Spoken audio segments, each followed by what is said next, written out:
Hold on. Before you create a name for your business, your service, or your product, watch this video. I'm Pamela Wilson and I coach people to build profitable businesses.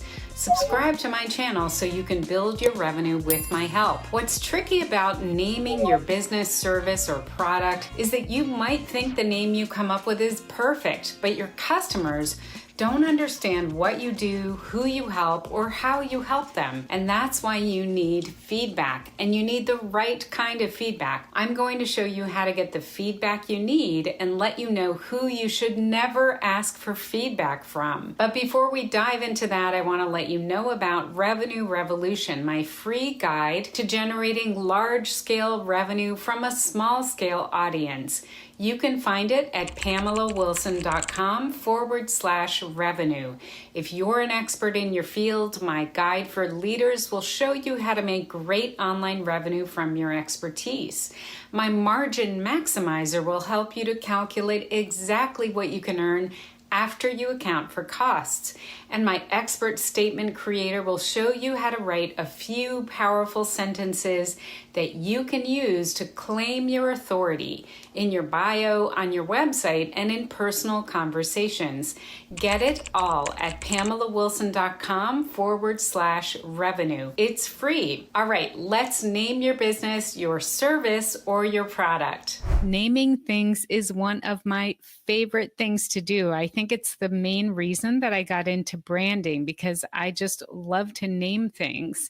And I feel like creating a memorable name for your business or your product or your service is so important, because when the name you develop is memorable, if it's kind of unforgettable, that will do a lot of your marketing work for you. When your name conveys the benefit, your marketing job is half done. And I can't emphasize this enough, so I'm actually going to say it again and show it to you on a slide. When your name conveys the benefit, your marketing job is half done. It's really important to have a method for coming up with names, because as business owners, it's something that we need to do on a regular basis. Maybe we're starting a new business. Maybe we're going to run an event, or we have a new line of business, or a new service, or new product, or even a new cause that we want to get behind. And creating a memorable name for any of these things is going to help them to be remembered in people's minds, and it's going to help people to get excited about this offer that you're putting together. There are two things that you really have to be crystal clear about. And the first one is who you want to serve with this business, product, or service that you are giving a name to. So this is where you spend some time really getting to know your ideal customer and understanding who they are and what they'll respond to, because we want to develop a name that our ideal customer just loves and responds to. So you have to know who that person is and really understand what drives them. The second thing is to have your finger on the pulse of the big overarching benefit that your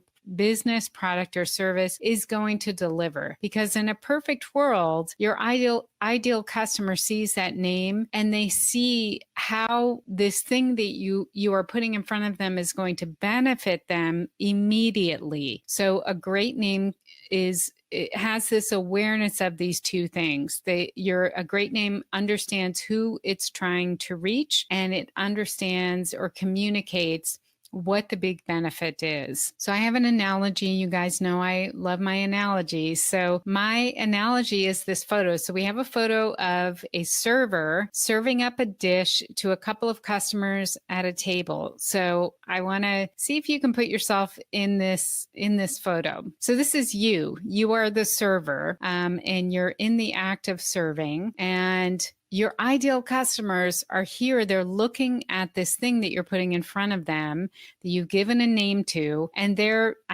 appetites are worked up because they see something that they're responding to. Now, I want you to notice in this photo, the two people who are engaged in what the server has in his hands are the ideal customers.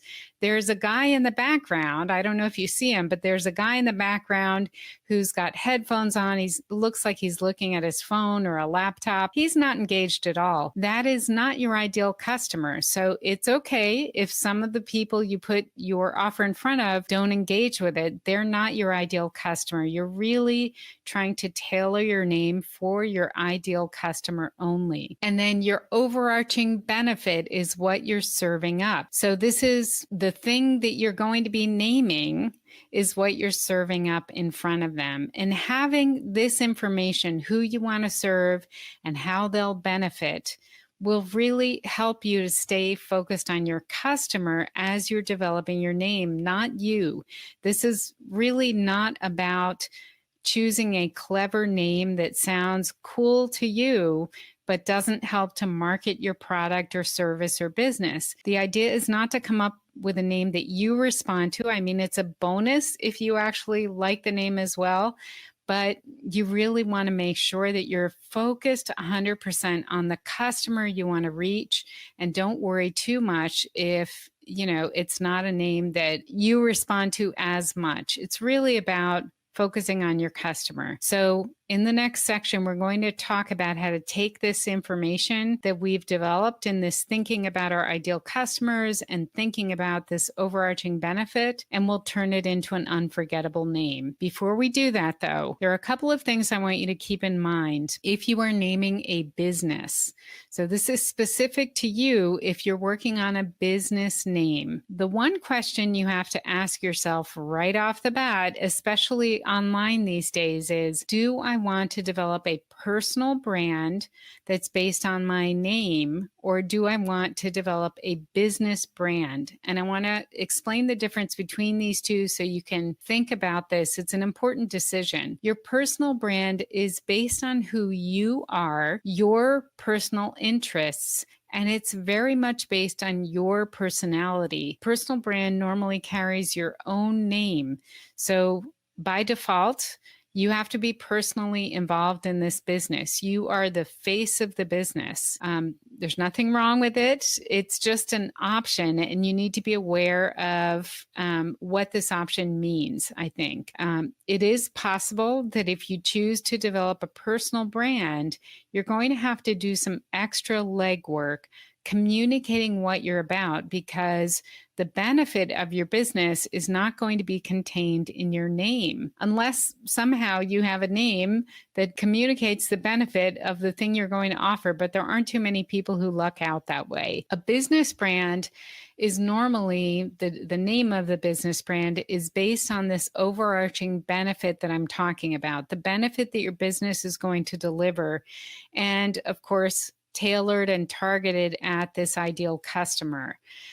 In this case, you need to do the work up front of developing a name, like I said, that reaches your ideal customer and communicates your ultimate benefit on your name. It's going to help you feel better about the name that you choose, whether it's for your business, your product, your service. But it is really important that you get that feedback from your target market. You either want to directly ask people in the target market, or you want to ask people who understand enough about marketing that they can put themselves in the shoes of your target market and give you feedback. Here's my warning. Do not ask your family. Do not ask your friends. And do not ask random people you meet, because you may end up getting a lot of conflicting advice. You may end up feeling more confused than ever. And if you're not asking people who are in your target market, you may just plain get bad advice. You may have people tell you it's not a good name, and it might be the best name. It might be the best one that you could possibly use. So try to really focus on coming up with a name that your target market responds to. And there are a couple of ways to do this for absolutely free. One way is to, if you have an email list, ask your email list. Send an email, maybe to just a small segment of your email list. Maybe it's your most engaged people, and ask them to vote on a name. You can put different links in the email and then tag people who click on different links, and you'll be able to see which link got clicked on the most. You can do something like that. You can also use the polling function of social media platforms. So if you have a large audience on Twitter or a large audience on Facebook, you can set up a poll on any of those platforms, put your name ideas and have people vote. Now, you need to make sure that the people who are following you on those platforms truly are your ideal customer. But if you feel confident that they are, this is a great way to get feedback. I also have a paid option for testing a name. I used this to come up with the title of my first book. The title of my third book is based on the title of the first book. So really, this service helped me to create 2 book titles. It helped me to create the title for Master Content Marketing, which was going to have a dramatically different title. I started out with Writeability, WRITE ability, and people hated that title, hated it. I mean, it's so funny because I just thought it was the most clever, coolest title, and people hated it when I put it on this service.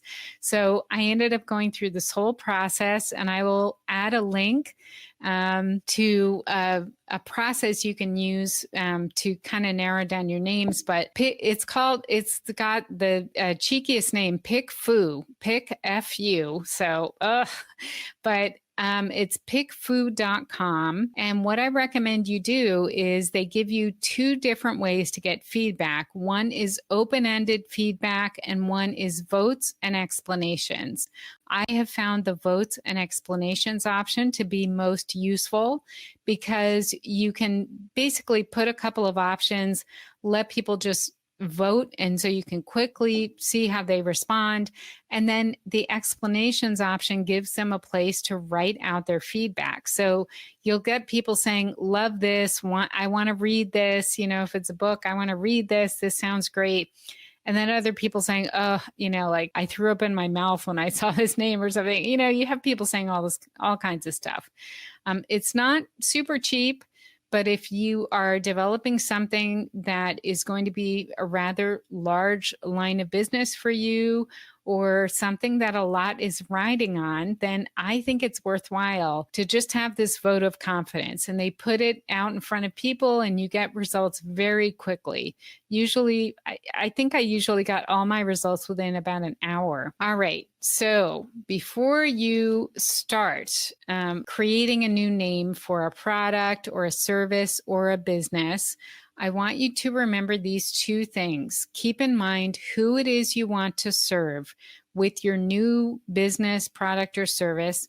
This is your ideal customer, and I want you to have them top of mind so that you can make sure that whatever name you develop is really appealing to them.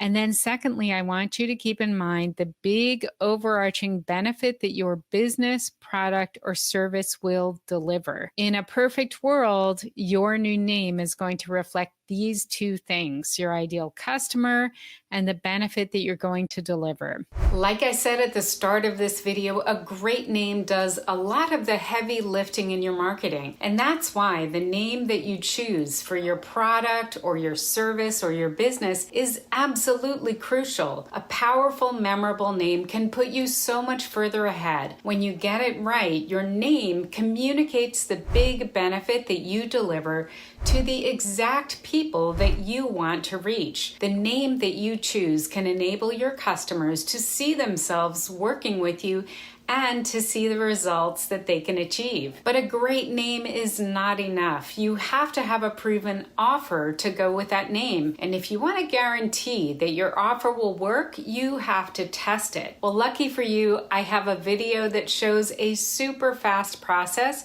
for testing your offer. So be sure to watch that video next.